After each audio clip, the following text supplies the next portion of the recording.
नाही, चित्रपट थांबणार नाही, कारण की चित्रपट हे माध्यमच आहे की समाजात घडलेल्या ज्या गोष्टी आहेत त्याचं प्रतिबिंब हा सिनेमा आहे. आतापर्यंत भरपूर असे आणि सिनेमा आहेत, आमचं असे कधी सिनेमे राजकीय विषय आले. चालू आहे शूटिंग आमचं, चालू आहे. शूटिंग बंद नाही होणार. आणि आमचं राजकीय क्षेत्राशी कधीच काही संबंध नव्हता. आम्ही एक फिल्म मेकर्स आहेत, म्हणून आम्ही कायद्यामध्ये भलेही थोडा मागपुढे असेल, पण आम्ही आमच्या कायदे तज्ज्ञांना बोललो, त्यांनी म्हटले थांबणार नाही, पण जनतेची साथ असायला पाहिजे. जनतेची साथ पाहिजे फक्त, कारण की आमच्याला सगळ्यात महत्त्वाचा मुद्दा हा आहे की त्याचा जो ज्या मुद्द्यावर त्यांनी नोटीस पाठवलेली आहे हा. तर ते तुम्ही असा गुन्हा केलाय का, तुम्ही साधर्म्य वगैरे आहे का ते त्याच्यामध्ये दिसतंय का, आणि नोटीसला तुम्ही जर निवेदन उत्तर दिलं तर काही प्रश्न येत नाही. म्हणजे त्यांचा तुमच्यावर आरोप काय आहे? नाही, त्यांचं आता आपण जे फिल्म बनवली आहे ती तसं बघायला गेलं तर पूर्ण आपण इन्स्पायर्ड बाय ट्रू इव्हेंट्स असते. आपण सत्य घटनेवर आधारित काही बनवत नाही आहे, इन्स्पायर्ड बाय ट्रू इव्हेंट आहे.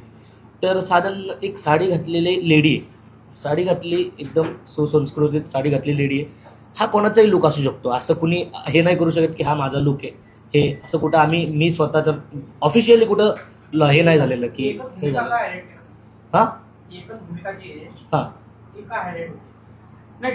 टीजर येतो, टीजर येतो आणि प्रत्येक भूमिकेचे वेगवेगळे प्रत्येक टीजर भूमिकेचे येणार आहे. वेगवेगळे टीजर येणार आहे. म्हणजे आता आपण ह्या टीजर करण्याच्या मागचा उद्देश हा होता की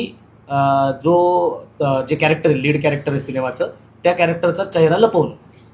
त्या कॅरेक्टरचा चेहरा ह्या सिनेमामध्ये दिसत नाहीये, तो चेहरा लपवणं हा ह्या टीजरचा उद्देश होता. नोटीस कुठल्या पॉईंटवर आलेली आहे तेच माहिती की तिथं तुम्ही काही नाव दिलेलं नाहीये, कुठेच नाव नाहीये, ऑफिशियली आमच्याकडनं कुठंच नाव नाही, अर्थच नाही तसं बघायला गेलं तर. काय प्रश्न आहे? काय प्रश्नच नाही. काय म्हणजे मानहानीचं म्हणलंय का? मानहानीची नोटीस आलेली आहे आम्हाला, पण ऑफिशियली आमच्याकडनं कुठंच असं डिक्लेअर नाही, कोणाचं नाव घेतलं नाही. आमचं कुठल्याही पेजला किंवा आमच्या टीजरमध्ये पण आम्ही कुठल्याच माणसाचं नाव, हे इन्स्पायर्ड बाय समाजात घडलेल्या घटनेवर इन्स्पायर्ड बाय आम्ही एक काल्पनिक गोष्ट करत आहोत.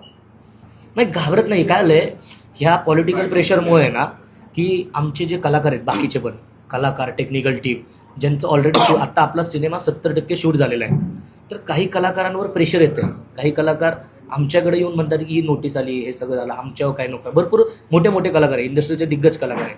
तर हे पॉलिटिकल प्रेशरला कलाकार घाबरायला लागलेत की कलाकारांचं असं झालंय, काही कलाकारांचं असं झालंय की हे कसं. आता दीपाली मॅम तर खंबीर आहेत, पण दीपाली मॅम सारखे सगळेच खंबीर.